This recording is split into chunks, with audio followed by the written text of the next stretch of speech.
Alright mga kaibigan. Andito tayo sa Irving Truck Stop. Ayan po, nakikita ninyo.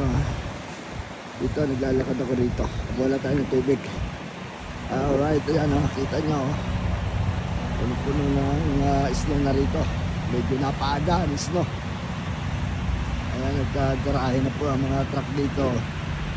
Buti nakakuha pa tayo ng parkingan.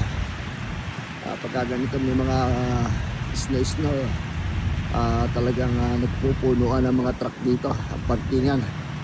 Alright, so yan, talagang kita nyo po ang kita nyo po ang mga truck dito, talagang garahin silang lahat.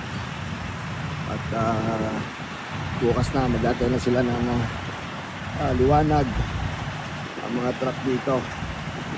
Kaya yan po, dito tayo at tayo video muna. Ayan, as ito siguro ako kung may mga ilang inches ito, hindi ko alam kung ilang inches ito.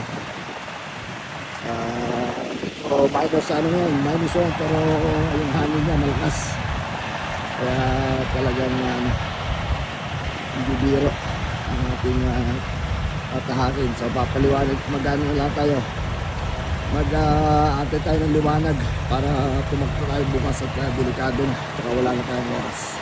Alright, thank you for watching sa inyo guys. Okay, look, bye bye, ingat-ingat po kayo dyan. Thank you for watching.